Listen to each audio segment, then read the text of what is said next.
자, 시간이 되었습니다. 예수양교회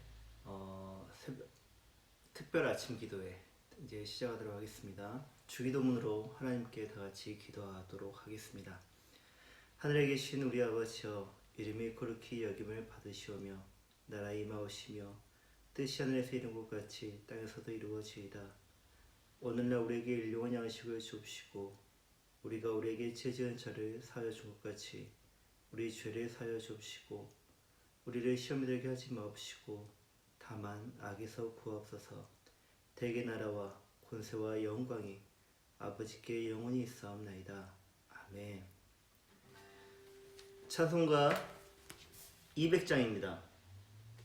찬송가 200장 달고 오묘한 그 말씀 하나님께 찬양드리도록 하겠습니다. 찬송가 200장입니다.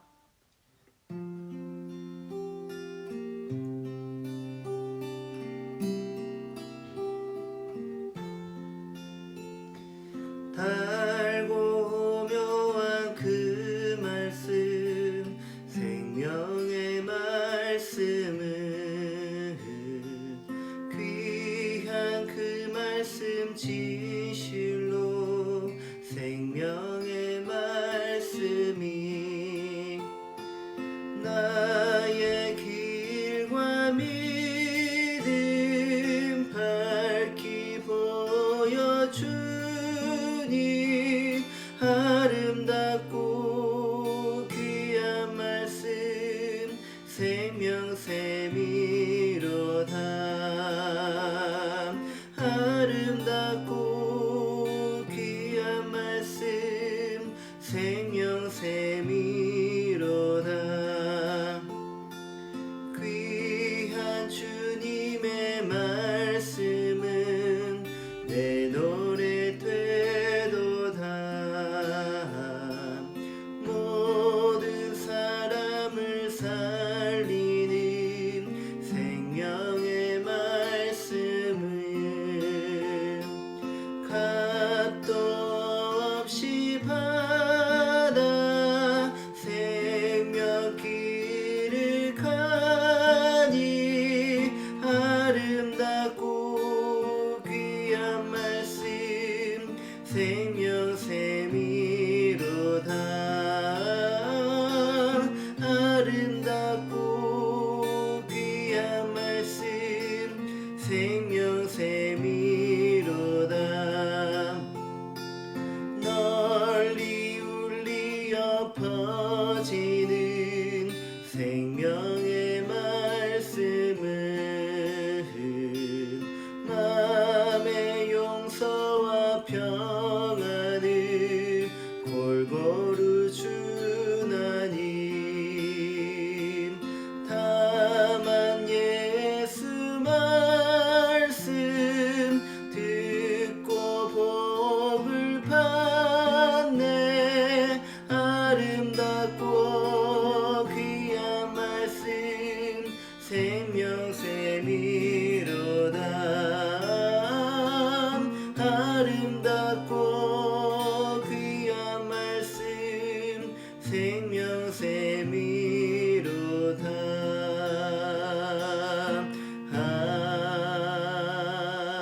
아멘.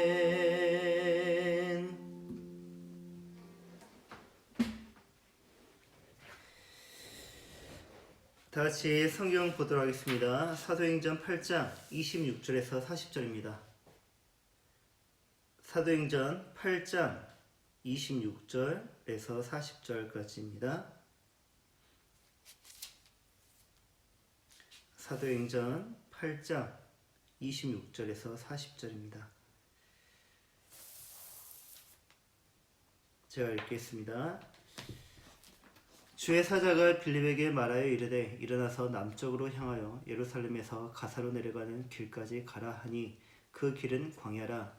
일어나 가서 보니 에디오피아 사람 곧 에디오피아 여왕 간다게의 모든 국고를 맡은 관리인 네시가 예배하러 예루살렘에 왔다가 돌아가는데 수레를 타고 선지자 이사야의 글을 읽더라. 성령이 빌립더러 이르시되 이 수레로 가까이 나아가라 하시거늘 빌립이 달려가서 선지자 이사야의 글 읽는 것을 듣고 말하되 읽는 것을 깨닫느냐? 대답하되 지도해 주는 사람이 없으니 어찌 깨달을 수 있느냐 하고 빌립을 청하여 수레에 올라 같이 앉으라 하니라. 읽는 성경 구절은 이것이니 일렀을 때 그가 도살자에게로 가는 양과 같이 끌려갔고 털 깎는 자 앞에 있는 어린 양이 조용함과 같이 그의 입을 열지 아니하였도다. 그가 굴욕을 당했을 때 공정한 재판도 받지 못하였으니 누가 그의 세대를 말하리요. 그의 생명이 땅에서 빼앗김이로다 하였거늘. 그 내시가 빌립에게 말하되 청컨대 내가 묻노니 선지자가 이 말한 것이 누구를 가리킴이냐 자기를 가리킴이냐 타인을 가리킴이냐. 빌립이 입을 열어 이 글에서 시작하여 예수를 가르쳐 복음을 전하니 길다가 물 있는 곳에 이르러 그 내시가 말하되 보라 물이 있으니 내가 세례를 받음에 무슨 거리낌이 있느냐. 이에 명하여 수레를 멈추고 빌립과 내시가 둘 다 물에 내려가 빌립이 세례를 베풀고 둘이 물에서 올라올새 주의 영이 빌립을 이끌어 간지라. 내시는 기쁘게 길을 가므로 그를 다시 보지 못하니라. 빌립은 아소도에 나타나 여러 성을 지나다니며 복음을 전하고 가이사라에 이르니라. 아멘. 오늘 우리 예수양교회 특별 아침 기도의 처음 시간입니다. 우리가 하나님의 말씀을 듣고 함께 기도하기를 원합니다. 한 사람이 목사가 되기까지 평생인 과업인 이 설교를 하기 위해서요, 신학교에서 설교하는 법을 배웁니다. 저 역시 마찬가지였죠. 그런데 아쉽게도 설교하는 법은 많이 배우지만 설교를 듣는 법은 배우지 않습니다. 아기가 말하는 법을 터득하기 전에 무엇을 먼저 배웁니까? 듣는 걸 먼저 하지 않습니까? 듣는 걸 먼저 터득하는 법인데 신학교의 커리큘럼은 그런 부분에서 아쉬움을 남깁니다. 목사가 가장 먼저 배워야 할 것은 설교를 하는 법이 아니라 설교를 듣는 법이어야 하거든요. 들을 줄 알아야 말을 할 줄도 알기 때문입니다. 설교를 들을 줄 모르는 목사의 입에서 나오는 설교를 듣는 교인들은 얼마나 그 설교를 잘 들을 수 있을까요? 목사가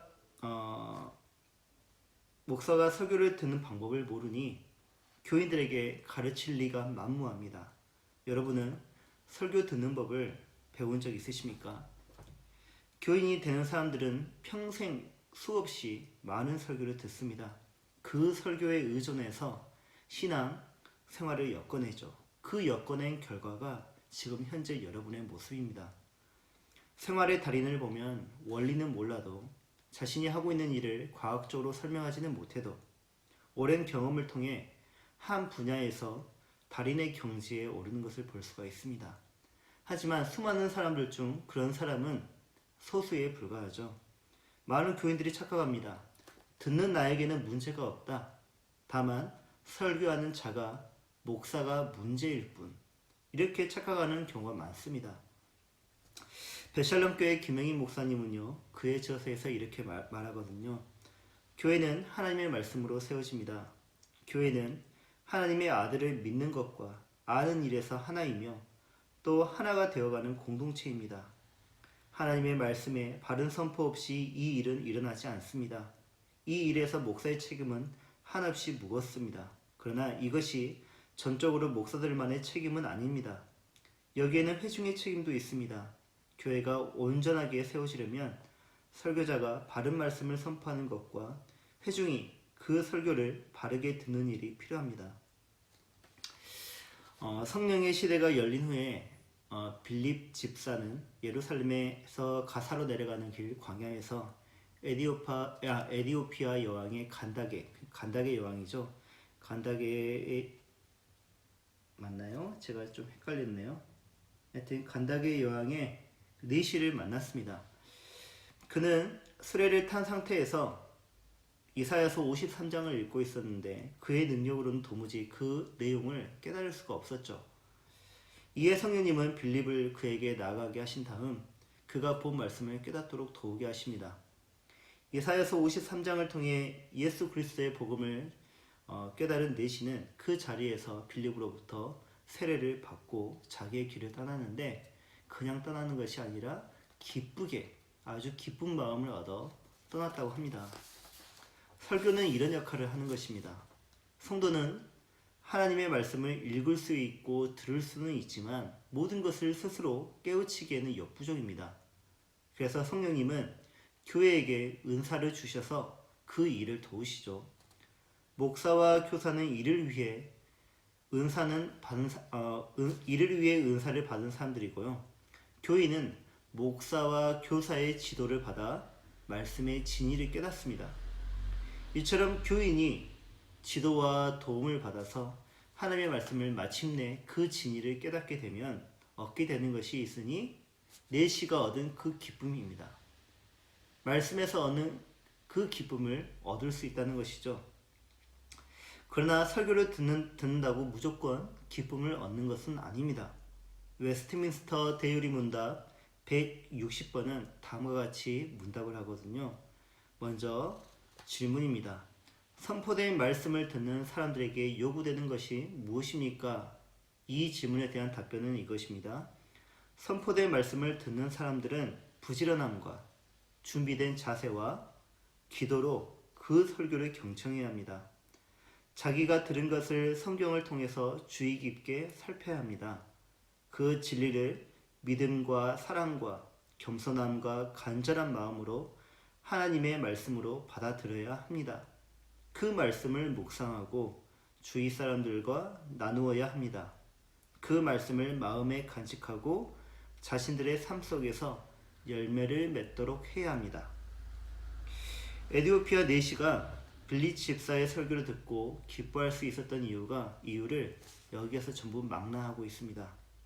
설교를 듣는 우리에게 왜 에디오피아 내시와 같은 반응이 나타나지 않는 것일까요? 본인의 설교 듣는 모습 속에 에디오피아 내시와 같은 부지런함, 준비된 자세, 그리고 경청하는 태도가 있었는지 살펴보시기 바랍니다. 그렇게 했는데도 없었다면 믿음과 사랑과 겸손함과 간절한 마음으로 설교를 하나님의 말씀으로 받아들였는지 점검해 보시기 바랍니다. 지금 이 순간에도 말이죠.